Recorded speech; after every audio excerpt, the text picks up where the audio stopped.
สบายดีที่วังเวียงงามแรงนะพี่น้องวังเวียงในช่วงเดือน4ปี2025สายน้ำซองกำลังตื้นเขินเนาะคือเป็นช่วงหนึ่งที่สายน้ำซองนี่ตื้นเขินที่สุดแล้วเนาะในช่วงเดือน4เดือน5เนี่ยและเดือน6นี่ก็จะเริ่มเยืองขึ้นมาเนาะช่วงฤดูฝนมาสั้นๆเนาะขัวข้ามเนี่ยเพิ่งจะเฮ็ดใหม่เลยพี่น้องแต่บ่ได้ให้รถข้ามเป็นขัวสำหรับคนย่างตะกี้เพิ่นให้รถข้ามได้เนาะขัวจะใหญ่กันนิดนึงแต่ว่าตอนนี้เป็นขัวที่ว่าน้อยนะไม่แป้นประมาณ4แผ่นต่อกันไปประมาณเม็ดหนึ่งความกว้างเนี่ยฟ้าหลังฝน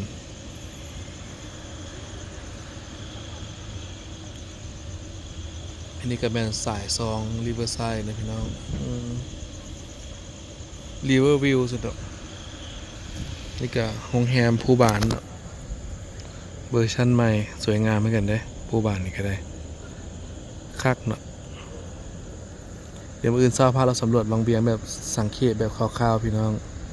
มีอย่างเปลี่ยนแปลงหรือว่าอัปเดตใหม่บอกคำจะพาเราเบิ่งเนาะอากาศดีแห่งบางเบียงห่างจากเวียงจันทร์109 กิโลเมตรเนาะทางมาทางด่วนก็ใช้เวลาประมาณ1 ชั่วโมงไปปลายก็ฮอดนะพี่น้องประมาณนั้น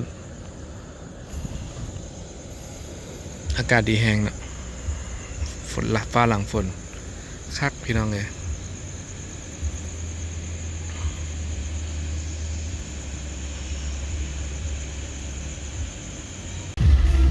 ตัวนี้โซนห้านบันเทิงนะพี่น้องเพื่อนห้องว่าโซนซากุระบาร์อันนี้ก็เป็นไอริสบาร์เนาะ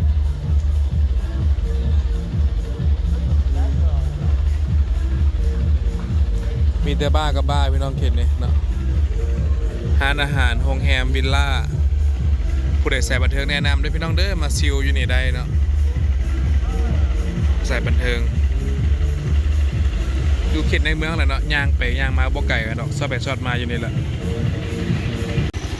โซนตลาดกลางคืนพี่น้องโซนนี้แต่ว่า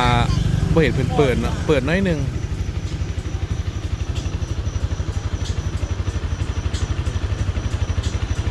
ด้านหลังกับซ้ายมือตลาดกลางคืนเนาะต่อหน้าน้ำสร้างเก่าวังเวียงครับไม่ใช่ว่าอะไรช่วงนี้เป็นช่วงโลซีซั่นนะพี่น้องคนบ่ค่อยมาปานใดคันมาก็มาแต่ช่วงปีใหม่ลาวพุ่นเนาะช่วงนี้ก็เลยโลซีซั่นนักท่องเที่ยวมีปะปายเนาะฝรั่งก็มีอยู่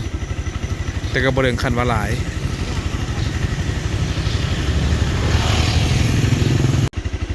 โซนนี้เป็นตลาดขายของฝากเลยพี่น้องขายของฝากของเมืองวังเวียงก็สิย้ายมาแต่บ่อนบอกคำเว้าเลยเนาะย้ายมาแต่ห้วยหมอท่าเรือวังเรือยาวเหยียดเลยพี่น้องเลย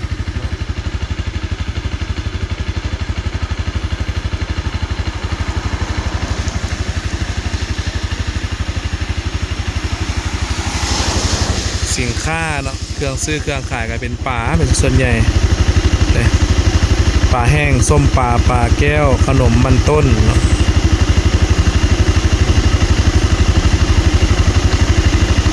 เต็มอยู่เนี่ย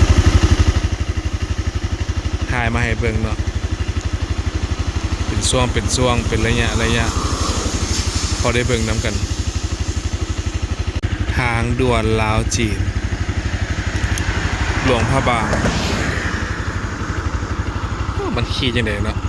สิเข้าทางด่วนมันแล่นไปเลยเหมือนเนาะโอ้คือเบรกให้ยังบัดนี้คือบ่ต่ำเข้าไปเลย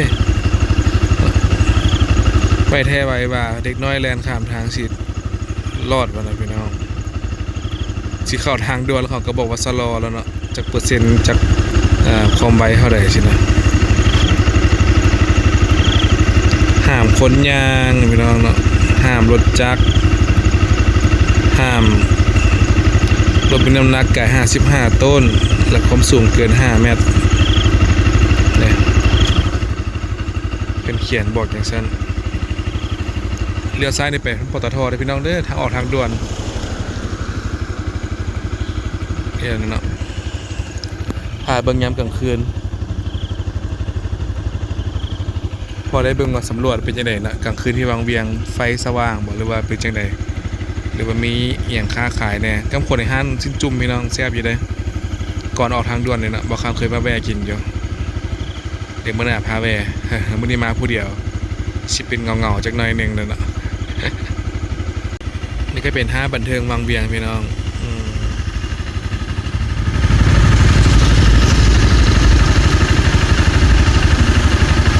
ดังสุดในวังเวียงก็ได้เนาะ PK นี่นะดังสุดๆแล้ว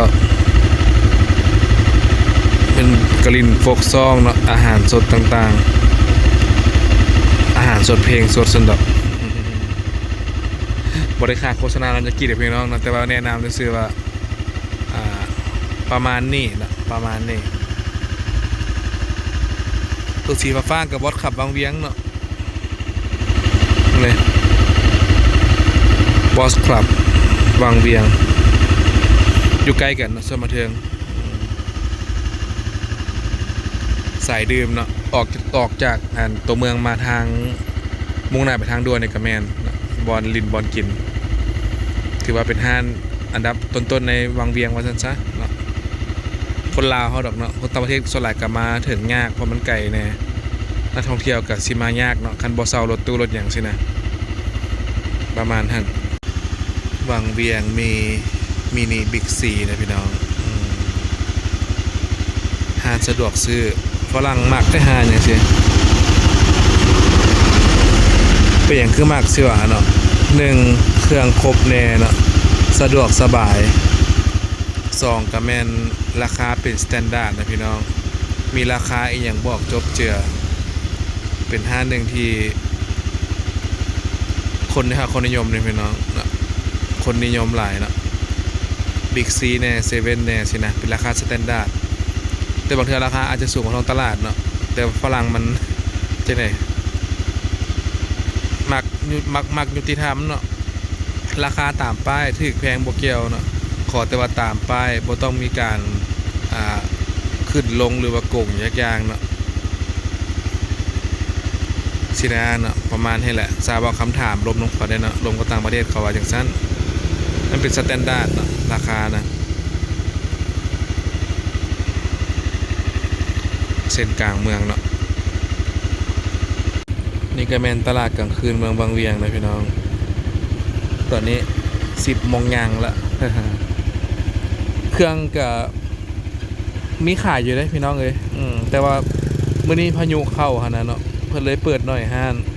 บางห้างก็ปิดไปแล้วเนาะเพิ่นเปิดประมาณ5 โมงแลงเนาะฮอด10 โมงปกตินะแต่พายุเข้าฝนเข้าก็ละห้างก็ปิดไปละห้างก็บ่มาเปิดเนาะเหลือประมาณนี้อยู่ตลาดน้ำสร้างเลยแหละตอนนี้น้ำสร้างเก่าบางเวียงเนี่ยเลี้ยวขวาก็ไปเดินยนต์เก่า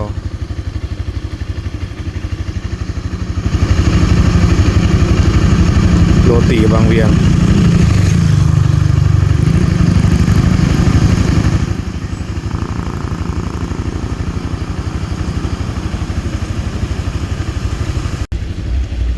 มี7-Elevenนะพี่น้องอยู่หอมซากุระเด้อ7บางเวียงรู้สึกว่าคนจะเข้าหลายเป็นพิเศษเนาะเนื่องจากอยู่หอมใกล้นั่นแหละใกล้ตัวเมืองเลยเนาะยางบ่ไกลจากที่พักหลายเพราะว่าอ้อมข้างอ้อมแอวนี่ก็ที่พักเบิดใกล้ๆเลยเนาะมีห้านกินห้านดื่มมีผับมีซื้อเครื่องแล้วก็เวฟแล้วก็กินก็ได้เลยนั่งยามครอบครัวอยู่นี่ราคากับสแตนดาร์ดคือบิ๊กซีนั่นแหละถือแพงกับคอมแพร์เอานะพี่น้องเนาะเปรียบเทียบเอาบอกคราวนี้มากินอาหารข้างทางหลายก่อนเพราะว่าราคา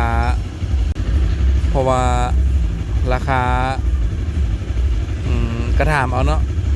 สิว่าแพงกับแพงสิว่าถือกับบ่ถือบางคนได้แม่ค้าได้พี่น้องเด้อเนาะเห็นลูกค้ามาแต่วันนึงฟันคอก็มีได้ฉะนั้น ก่อนกินอย่างก็ตามเนาะต้องถามราคาไผสิว่าเขาขี้ตื้อขี้ที่อย่างก็ตามเนาะเพราะว่าเขาบ่ได้มาจ่ายใส่เขาเด้ก็เป็นลูกหลายพ่อพันแม่นะพี่น้อง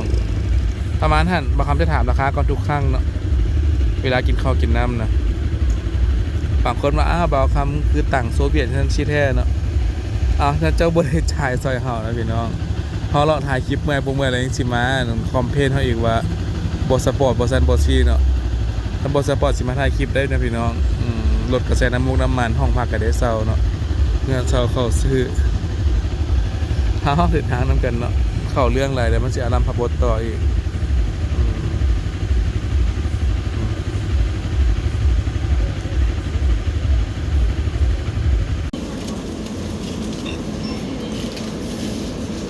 เซเว่นเนี่ยพี่น้องเครื่องเติมตลอดเนาะเต็มเป็นเต็มแซนบอกแซนวิชครบอาหารการกินแน่นเป็นแน่นเนาะคัก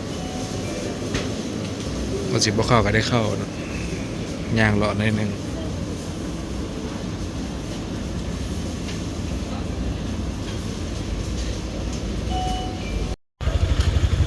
โซนขายโรตีนะพี่น้องมีทุกห้านเนาะทุกแบบมันชินับอยู่นี่เป็น15นี่เนี่ยอยู่หน้าวัดกลางสุวรรณารามเมืองวังเวียงนี่พี่น้องเลยเนาะแต่บางห้างก็ขายช่วงเช้าแต่บางห้างก็ขายช่วงเช้าบางห้างขายช่วงแรงเนี่ย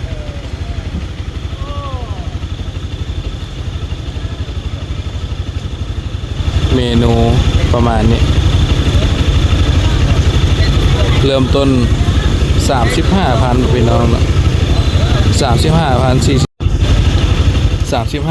40,000 นั่นแล้วแต่สิเลือกเนาะโทรศัพท์ตัดเป็นบางช่วงไปนะถ่ายยากช่วงนี้บอกคำกันเลย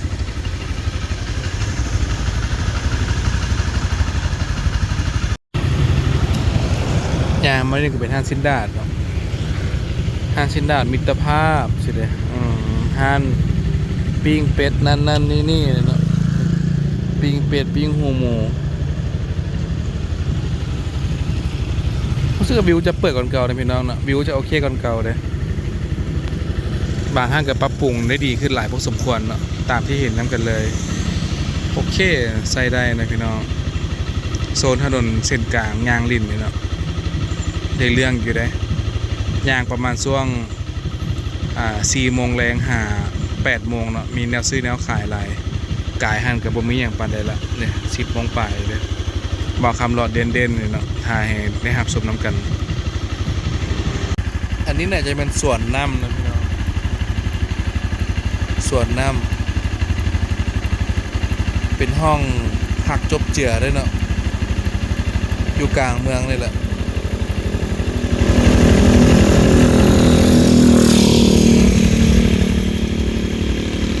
เปิดไฟแยงไปแยงมาเลยเนาะไฟแสงเลเซอร์นี่อยู่เดินยนต์เลยพี่น้องเลยเป็นห้องมาห้องแฮมพลูเนาะห้องแฮมพลูตี้พลูปาร์ตี้แบบปลายเป็นยันเลยน่าจะเป็นของเครือจีนพี่น้องตอนนั้นทางเข้าปนมันพลัสจะเป็นทางเข้าเนาะ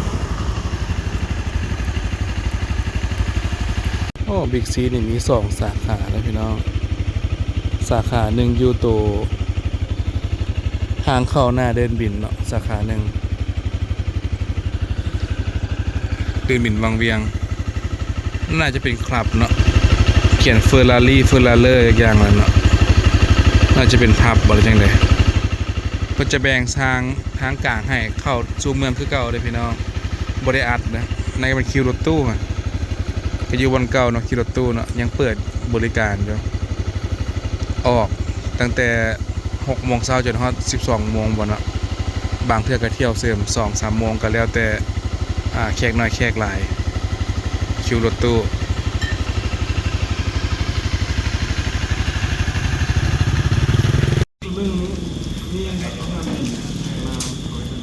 เขา เปียกแซ่บบางเบียงนี่พี่น้องตหน้าของเฮียนเซ็นทรัล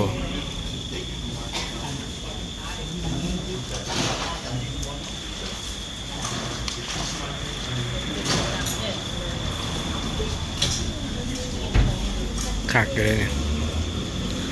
เวลาเปิด9 โมงเนาะเปิด9 โมงเช้าหา12 โมงแค่คนก็หลายแล้วทำเลดีอยู่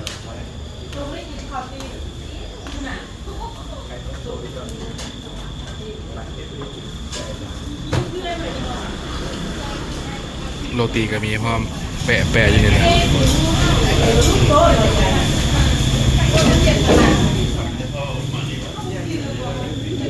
กินข้าวน้ำกันเนาะสบายดีที่บางเวียงยามเศร้านะพี่น้องพบกับซ่องเบาคำพาที่อาจารย์โน้ตเช่นเก่าเช่นเคยมื้อนี้แมนยามเศร้าของช่วงเดือน4ปีใหม่ลาวหากระพานมาบางหนึ่งเลยเนาะ พามาเบิ่งการขึ้นบอลลูนอยู่ที่วังเวียงยามเศร้ายามเศร้าดิเพิ่นจะขึ้นหลายจุดนะพี่น้องบางเทื่อจะขึ้นอยู่ทางไปทางภูค้ำเนาะบางเทื่อขึ้นมาทางตลาดใหม่นี่ก็เลือกจะทิศทางลมไปทางไหนเนาะเพื่อก็สิมีการอ่านค่าของกระแสลมใช่ไหมแล้วก็เลือกบอลขึ้นบอลนั้นบอลนี้เนาะคนหนึ่งประมาณ$100พี่น้อง$100ค่าขึ้นมาสั้นๆเนาะมีการเพิ่มลมเพิ่มอย่างเข้าไปจากอัดแก๊ส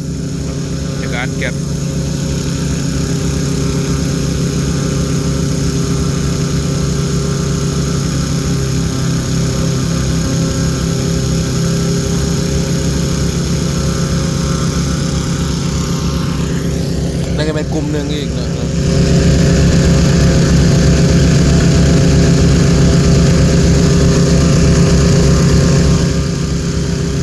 หลายกลุ่มเนาะ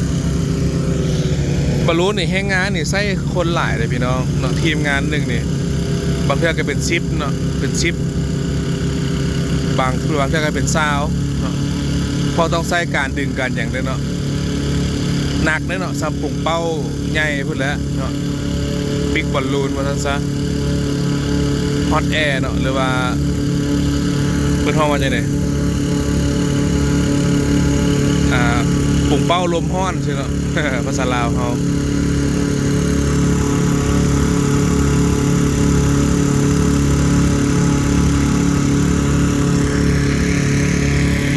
คาราบอเตอร์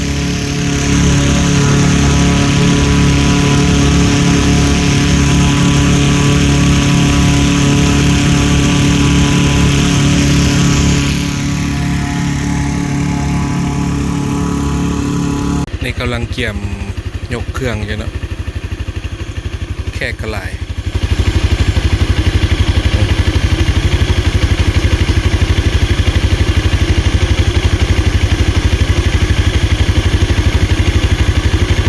แล้วแต่สิดิวราคากันนะพี่น้อง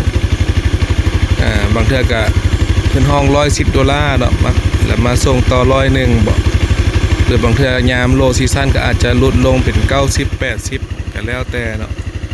เทียบเงินลาวกับประมาณคนหนึ่ง2 ล้าน2 ล้านปลายค่าขึ้นบอลลูนนี่ขึ้น2 หน่วยพร้อมกันนี่บริษัทเนี่ย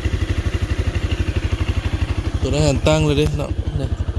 หน่วยโคโลอยู่พุ่นแหละนั่นกำลังสิตึงขึ้นแล้วเนาะเดี๋ยวก็ตั้งขึ้นเลยนะอัดไฟเข้าไปอยู่นะ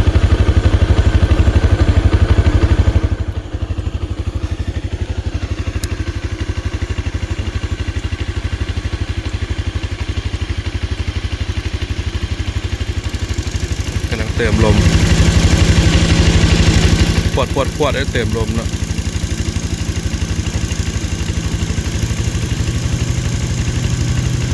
ไม้ออก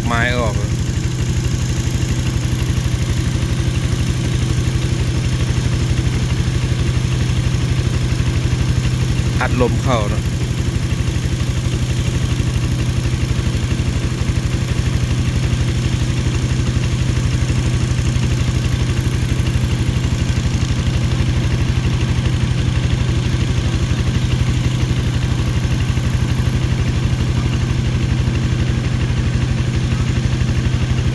โอ้กำลังขึ้นนะพี่น้องตัวนี้น่าจะเป็นสีสดใสสุดในบางเวียงแล้วเนาะบอลลูนลูกนี่นักท่องเที่ยวก็เป็น10เนาะ10ปลาย$100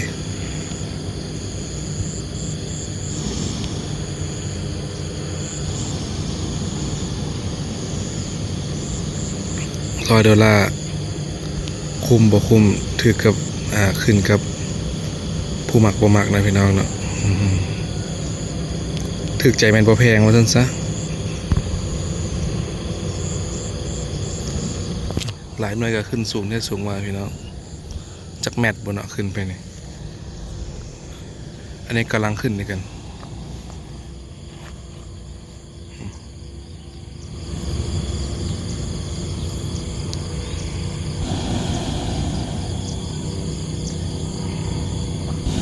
มีตัวควบคุมทางลมเนาะต้องมีปีโลดด้วยนี่นะนักบินชำนาญงานนั่นเนาะ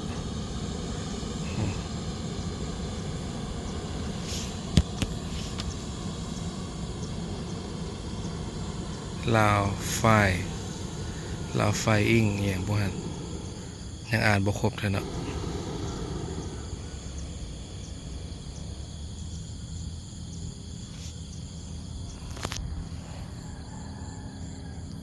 ตอนเช้าจะขึ้นอยู่นี่6 โมงเช้านะพี่น้องลาวไฟอิงมีเดียตอนแรง4 โมงจะไปขึ้นอยู่ทางด่วนวังเวียงอีกเนาะจะมีลานของกวางอยู่หั่นเนี่ยหลายหน่วยเลยทิศทางลมไปมาทางไหนขึ้นกับนี้นะพี่น้องต้องได้อ่านสภาพอากาศบางเทื่อก็ไปรี่ขึ้นอยู่พุ่นแล้วเนาะทางถ้ำภูคำพุ่นเบิ่งทิศทางลมแล้วจึงฮู้บอลขึ้นเนาะลาวไฟอิงมีเดีย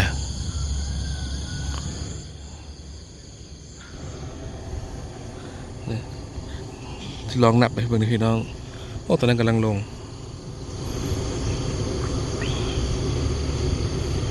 ตัวนี้งามเนาะสีป่านตั้งหวายสารเลยพี่น้องเลย1 หน่วยเนาะ2 หน่วย3 หน่วย4 หน่วย5 หน่วย6 หน่วยพี่น้องขึ้นไปเลยขึ้น6 หน่วยพารามอเตอร์ในหลายโพดอ่ะเป็น10พี่น้องเลยบินเป็นคู่จับคู่กันไปพารามอเตอร์เกือบขึ้นพร้อมกับบอลลูนแต่ขึ้นไวก่อนเนื่องจากบอได้ท่าล้มท่านั่นนะใช้แหงใบพัดในการพักดันเนาะตามกฎของนิวตันตามกฎของฟิสิกส์ว่าซั่นซะใช้ใบพัดใบควบคุมง่ายก่อนบอลลูนเนาะบอลลูนนี่แล้วแต่วาสนาเลยสิไปทางใดนะบางเทื่อก็ลงน้ำซองพุ่นเนาะ เห็นคลิปเขาเอาลงโหดเติบอยู่เด้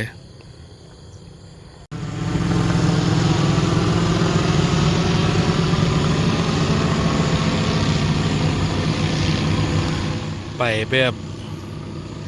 โยนได้พี่น้องเอ้ยเนาะรักการเดียวกันหรือเปล่าเนาะใจแห้งผักแห้งอย่างบินเข้ามอผ่าได้เนี่ย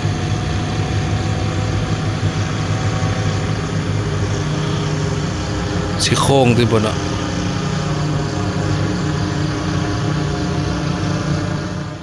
เนี่ย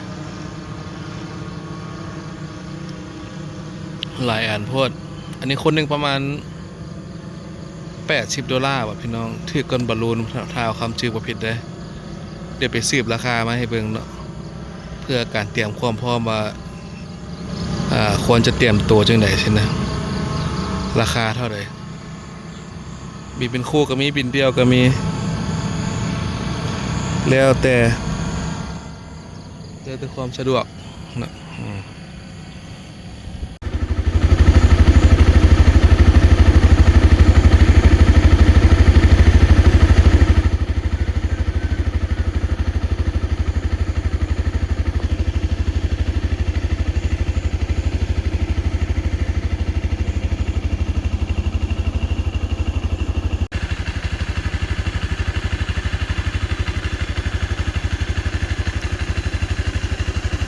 ตั้งเวทีเนาะอยู่กลางน้ำซองโอ้เพื่อนน้อยหนึ่งงานไปเลยเนี่ยห้องนอนกับบอนซานนางลินโอเคเลยประมาณ3 คูณ 6 เมตรเลยพี่น้อง3 เมตรคูณ 6 เมตรหาดบางไฟก็ใช่เนี่ยคนนี้บางเบียงในปัจจุบัน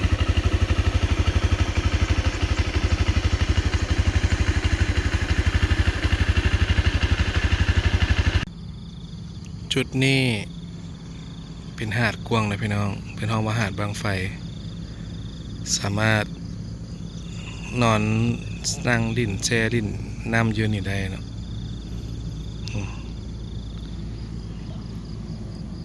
ประมาณครึ่งของรถจุดชมวิวหนึ่งที่โอเคเลยเนาะนางเศร้านางสวยก็ได้นี่นะมีบอลนางลินมีตุมีเอ่ยเนี่ยกลางเต้นเนาะ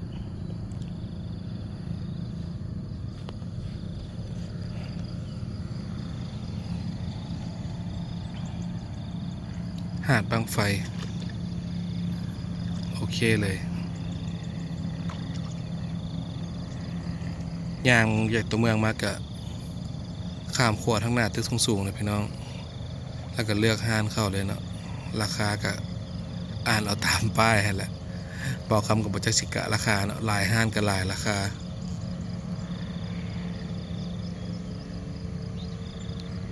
เรียกแต่งบเนาะ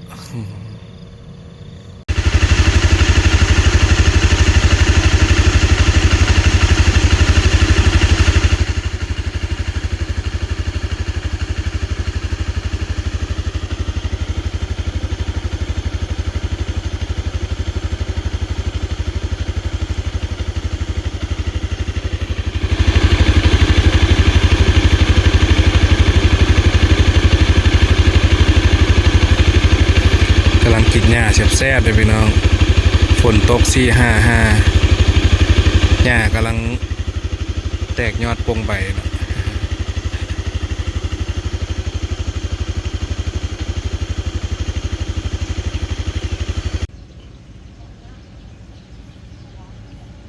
มานั่งเบิ่งอ้ายเพิ่นตึกป่าลิ้นนะพี่น้องแคบน้ำซองหมานขนาดเนาะคนหมานวังเวียงพี่น้องเลยโอ้ปนายยังดาวๆตัวนี้นะขี้มันดีดอยู่เมื่อกี้นี่ได้เห็นขี้มันดีดเลยเมื่อกี้เป็นหนึ่งงานยังโบเจ็บเป็นไงเถอะโบตายคัก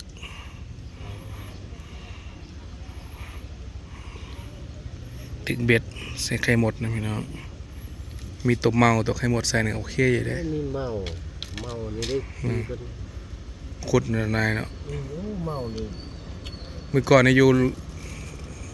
แถวบ้านฝนตกกันแตกเพื่อเมานะเต็มอยู่ตอบดอกไฟตกง่ายเห็นบ่เมาตึกเนี่ยได้ปรากฏเพื่อนเลยเนาะประจาดหน่อย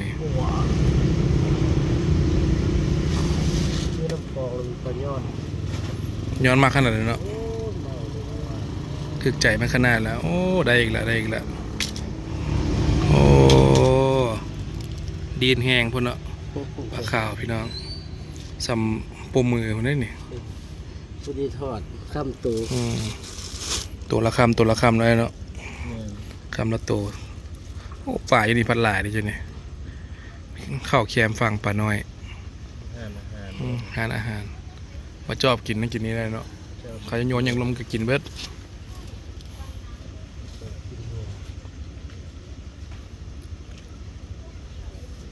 ปลาคิงมีบ่อนหรอน้ำเนี่ยปลาคิงปลาจาดเห็ดลาบเหลวกินโอ้คักพี่น้องเลยปลาคิงนะโอ้ตัวละเม็ดแบบนี้นะง่ายกว่าเก่าอีกอยากออกกล้องบ่เนาะป่านี่เนาะตำเบิกตลอดกล้องบ่อกล้องไทยก็ว่าตัวน้อยเถอะเอากล้องมาถ่ายเรารู้สึกว่าใหญ่ขึ้นคักป่า เออ เตรียมคู่ด้วยนี่นะเอาจะไหนไปเนี่ยตึกป่าดึงแล้ววะ กินแห้งแล้ว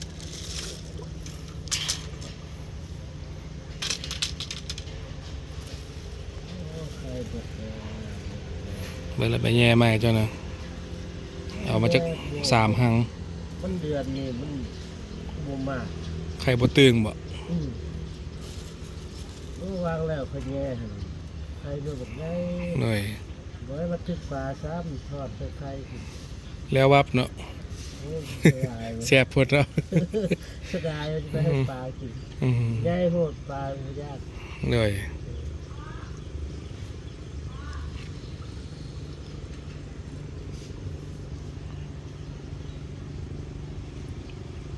บ่ต้องใส่ถอยใส่เทยยั่งพี่น้องเลยปล่อยให้น้ำไหลไปรดเนี่ยโอ้คักผู้ใดมักถึกป่านี่มันถึกใจเลยพี่น้องบอกคำจะได้มานั่งเฝ้าเพื่อนเนาะจะถึกใจบ่ถึกใจแล้วตะกี้เลาะตึกป่าอยู่เบียงบ่เป็นไงเนาะ ม่วน อืม คิดเด้อ ครับ ตั้งกำลัง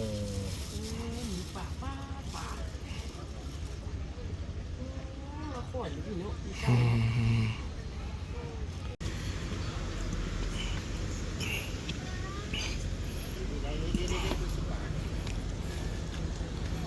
โอ้ป่าแตกเพื่อพี่น้องอยู่เจนี่หลายแท้หลายว่าเหลื่อมมากๆไปนี่เนาะแม่นได้นี่นี่ป่ามันลอยแข้งไปแข้งมาอย่างนั้น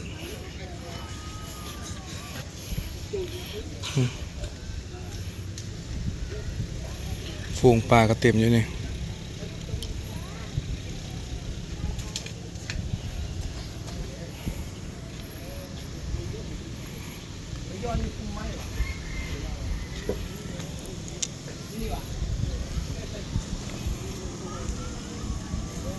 ฮานภูบานคาเฟ่มีห้องแฮมพร้อมอยู่เนี่ยโอ้คักวิวดีพี่น้องมื้อนี้วิวดีอากาศดีโอ้ตุนเสบียงไว้เสบียงคือว่าหลายเท่าเนาะ เอาไว้ดีน้อย อ่า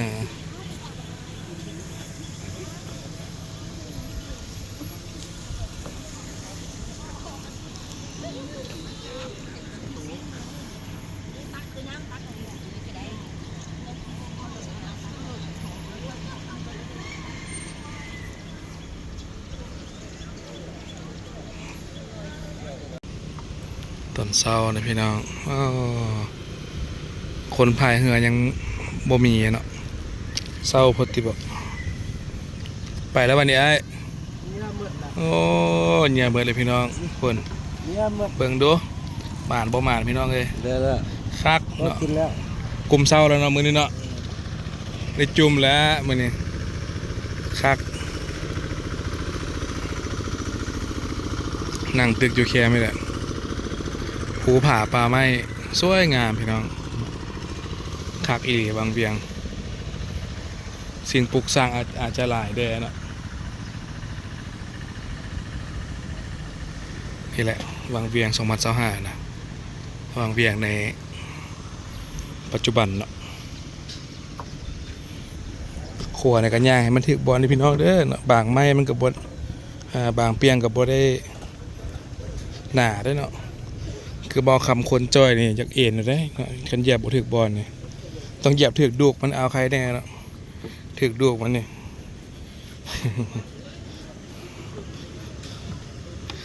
ครับ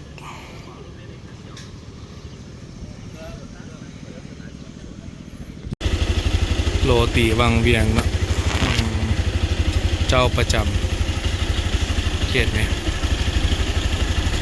เปิดแต่เศร้าเลยพี่น้องเนาะ6 โมงเศร้าเริ่มมีขายได้เนี่ยโรตีเนี่ยแผ่นหนึ่งก็30,000 40,000เนาะเริ่มต้น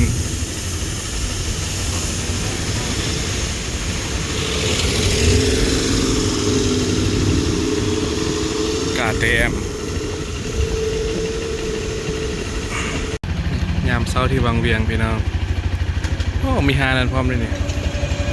ฮาได้อย่างจุ่มบอกเพื่อนว่าจุ่มจีนเนาะ หอมซากุระต้องการขายดินด่วนในเมืองก็มีคนขายดินใช่เนาะเจ็ดจุดคันราคาได้กันน่าจะโอเคเนาะต้องเป็นเงินหลายอีหลีแหละ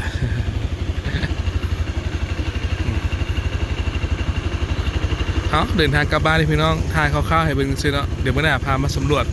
แบบจอลึกเนาะช่วงนี้เมื่อยละ เดินทางนำกันเนาะขอบใจที่เสียสละเวลาไม่ขาดมาครับชมพี่น้องเด้อเนาะบายบายขอให้ทุกคนโชคดีมีไซเนาะพบกันใหม่ในคลิปหน้าขอบใจ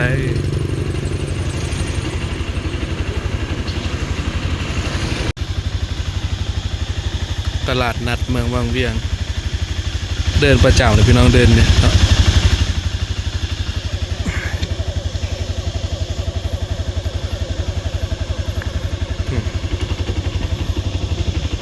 นี่จะเป็นสวนน้ำพูปาร์ตี้โฮเทล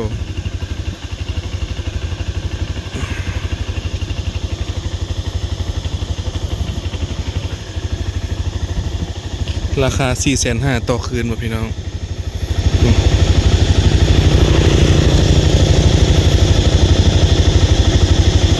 ให้เป็นของจีนเนาะ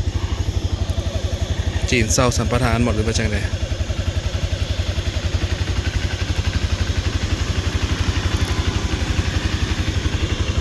วังเบียงโอ้รถตู้จะพูดพี่น้องคิวนะอยากออกมาทางน้ำสั่งเลี้ยวซ้ายแมนเด้อเนาะกองกกไม้เพิ่นคิวรถตู้อยู่วันนี้เนาะ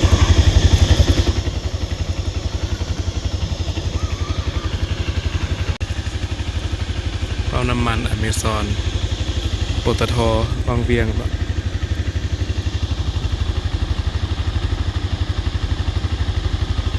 มีปั๊มเดียว2ปั๊มเนี่ยพี่น้องเนาะต่อไปปั๊มหนึ่งปั๊มแม่กับปั๊มลูกมันเนาะอยู่ใกล้กันธุรกิจห้างเดียวกันเนาะแต่ปั๊มนี้คนจะแวะหลายก่อนเนาะกำเข้าตัวเมืองตัวมีป้ายใหญ่ๆน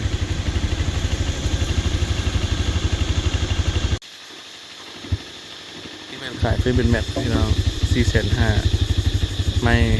แข่งดีได้เนาะเบิ่งคนเรียนก็เชื่อว่าแล้วก็เป็นล้าเนาะเป็นล้าเนี่ย450,000 $20 เนาะแมทคูณแมทไม่ติ้วเป็นว่า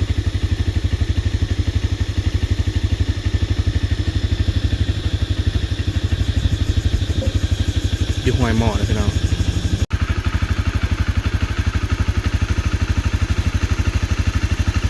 แดงพาราเลยพี่น้องแกะออกชั่งน้ำหนักเนาะบางเทื่อหยัดใส่มาไว้นั่นซะรถเมล์บางเวียงเวียงจันทน์มาฮอดนี่11:53 นาทีออกแต่เวียงจันทน์มาเนาะ3 ชั่วโมงกว่าๆแล้วมาฮอดนี่เกือบ4 ชั่วโมงรถเมล์แล่นมาแต่เวียงจันทน์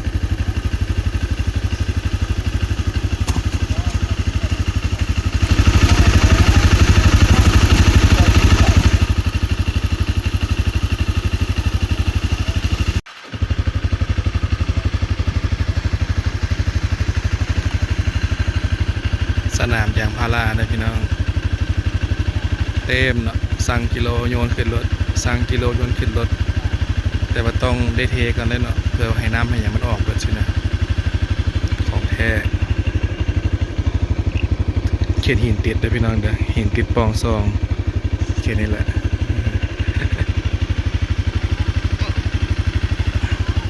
ได้เงินพูละกอกละกำไหมเนาะยางพารานี่สั่งรายหับได้จริงเนาะ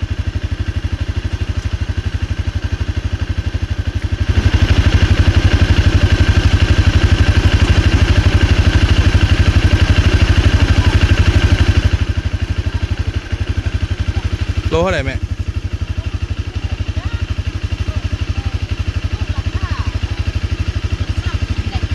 โลเท่าไหร่17,000กับประมาณเกือบ$1เลยนะคักบุญยางพาราโลหนึ่ง17,000มีห้ามขายความหน่อยเลยครบ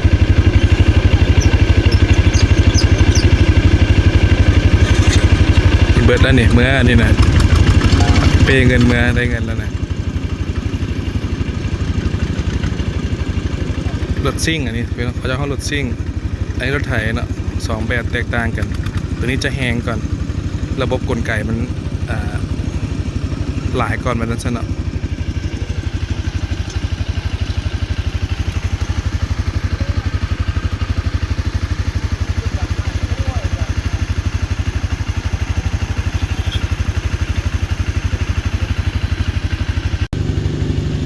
ส่งเขาเลยนี่แม่ อันนี้30,000อันนั้นละ50,000 โคซุกดิ ยังบ่สุก ตัวนั้นมันซุกนี่เนาะ อันสุกอันนี้มัน5อันดาของนึง5,000 ของหนึ่ง5,000แม่น นี่เด้ อันนี้ละอันนึง10,000มี5แผ่น 5 แผ่น แม่น อันนี้จักแผ่นนี่จืนนี่ อันนี้ก็บ่ฮู้แหละ อันนี้น้อยกว่าตัวนี้บ่จัก บ่ฮู้แหละ มาเอามาให้เฮาคือจะเว้าหั่น เอาเท่าไหร่ 50หั่นขนมมันต้นแซ่บปองซองนะพี่น้องเฮ็ดเองมาแม่ ลูกชายเฮ็ด ลูกเพื่อเฮ็ดให้ สี่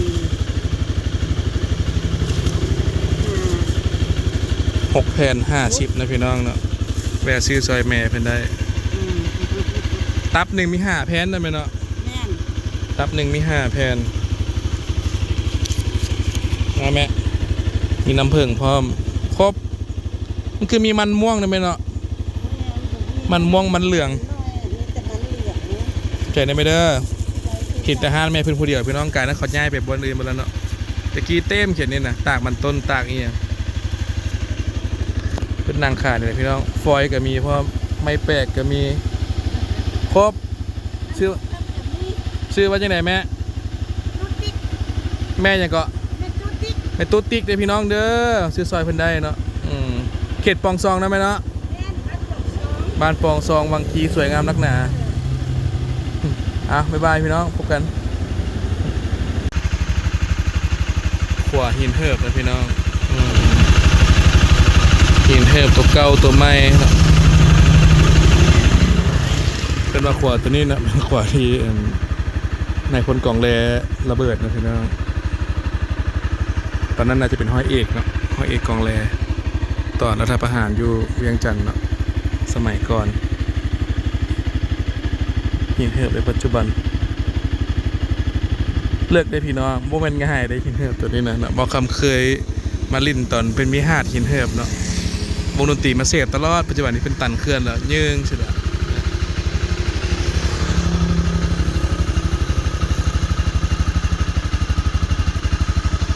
นี่มีขวทางด่วนขวรถไฟขวโรงงานสีมังขวเก่าแล้วก็ขวใหม่ตัวนี้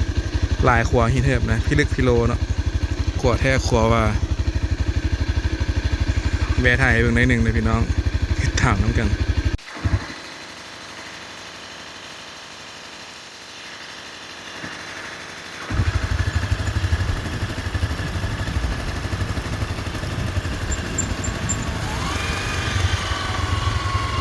ภูผานะพี่น้องหรือว่าหอยาพอผาแดงอยู่แสนสุมเนาะ